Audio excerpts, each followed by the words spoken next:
Hi hello friends, welcome to MRR food court. ఈరోజు మనం చలికాలంలో వేడివేడి బొబ్బరి గారెలు ఎలా రెడీ చేసుకోవాలో ఈ వీడియోలో చూసుకుందాము. సో వీడియోలోకి వెళ్ళే ముందు please subscribe to my channel. ముందుగా నేను బొబ్బరి పప్పు తీసుకున్నాను. ఫ్రెండ్స్, ఈ బొబ్బరి పప్పును మనం ఒక 3 గంటలు నానబెట్టుకుందాము. ఇలా నానబెట్టుకున్న పప్పును కూడా మనం మంచిగా కడుక్కోవాలి పొట్టుపోయేంతవరకు. ఇప్పుడు ఈ పప్పును మనం మిక్సీ జార్లో వేసుకుందాము. ఇప్పుడు ఈ గారెల కోసం ఇదే పప్పులో మనము ఒక ఎల్లిగడ్డను కూడా దీంట్లో వేసుకోవాలి. అలాగే ఒక 4 మిర్చి కూడా దీంట్లో వేసుకుందాము. కొద్దిగా జీలకర్ర, అలాగే కొద్దిగా దొడ్డుప్పు కూడా దీంట్లో యాడ్ చేసుకోవాలి. ఇప్పుడు వీటన్నిటి మనం మిక్సీ పట్టుకుందాం ఫ్రెండ్స్. చూడండి, ఇలా పట్టుకోవాలి. ఈ పప్పును మనం మరీ మెత్తగా కూడా మిక్సీ చేసుకోవద్దు, మనకు గారెలు అనేటివి గట్టిగా వస్తాయి. సో మిగిలిన పిండిని కూడా మనం మొత్తం పప్పు పట్టేసుకున్నాము. ఇప్పుడు దీంట్లో కలుపుకోవడానికి కొద్దిగా పుదీనా, అలాగే కొద్దిగా కళ్యామాకు, అలాగే కొత్తిమీర కూడా దీంట్లో యాడ్ చేసుకుంటున్నాను. వీటిని అన్నిటిని కూడా మనం మామూలుగా తరిగి మనం పిండిలో కలుపుకుందాం ఫ్రెండ్స్. దీనివల్ల మనకన్నా టేస్ట్ అనేది వస్తాయి గారెలు. ఇప్పుడు దీన్ని మనం పిండిలో మొత్తం కలిసేలా కలుపుకోవాలి. దీనివల్ల మన గారెలు కూడా టేస్ట్ వస్తాయి ఫ్రెండ్స్.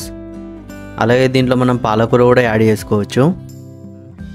దీంట్లో ఇప్పుడు కొద్దిగా అల్లం పేస్ట్ని కూడా యాడ్ చేసుకుంటున్నాను ఫ్రెండ్స్.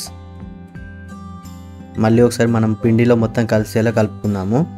ఫ్రెండ్స్, మనకి ఇప్పుడు ఒకవేళ స్పైసీ ఎక్కువ కావాలనుకుంటే మనం మిర్చి అనేది ఎక్కువ తీసుకోవాలి. ఉప్పు కూడా ఒకవేళ తక్కువైతే మనం టేస్ట్ చూసుకొని ఇక్కడ కలుపుకోవచ్చు. ఇప్పుడు మన గారెల కోసం ముందుగా స్టవ్ వెలిగించుకొని ఒక బౌల్ పెట్టుకుందాం ఫ్రెండ్స్. దీంట్లో ఆయిల్ యాడ్ చేసుకుంటున్నా. మనకేంటంటే గారెలు అనేది మొత్తం మునిగేలా ఆయిల్ అనేది మనం ఎక్కువ పోసుకోవాలి.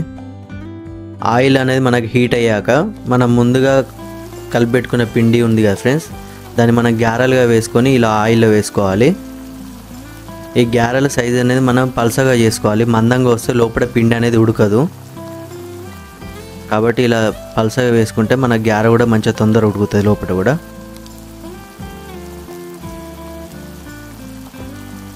సో మనం దాన్ని ఒకసారి తిప్పేసుకుందాము ఫ్రెండ్స్. మనం ఈ గారెల్ని మనం ఇప్పుడు లో ఫ్లేమ్లో మనం ఉడికించుకోవాలి.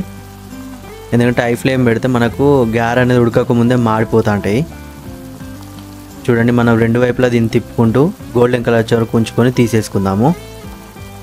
మనకు కావాల్సిన విధంగా మనకు గారెలు నుండి గోల్డెన్ కలర్లో వచ్చాయి.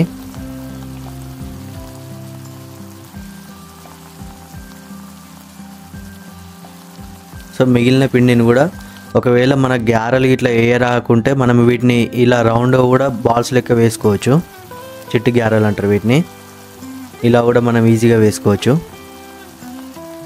కానీ వీటి సైజ్ అనేది చిన్నగా ఉండాలి, లేకుంటే పిండి అనేది లోపల అలానే ఉంటుంది, ఉడకదు. సో ఈ విధంగా కూడా మనం గారెలు అనేది వేసుకోవచ్చు. సేమ్ వీటిని కూడా మనం ఏంటంటే గోల్డెన్ కలర్ వచ్చే వరకు వేయించుకొని తీసేసుకోవాలి.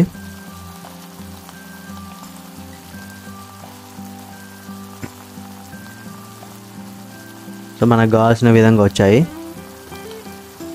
తీసేసి వేరే బౌల్లో వేసుకుందాం గారెల్ని. సో మిగిలిన పిండితో కూడా మనం మిగతాయి కూడా గారెలు చేసేసుకుందాము. సో మనకు కావాల్సిన వేడివేడి బొబ్బరి గారెలు రెడీ ఫ్రెండ్స్. ఈ వీడియో మీకు నచ్చినట్లయితే please subscribe to my channel. ఇంకో మంచి రెసిపీతో మళ్ళీ మీ ముందుకు వస్తాను. Thank you.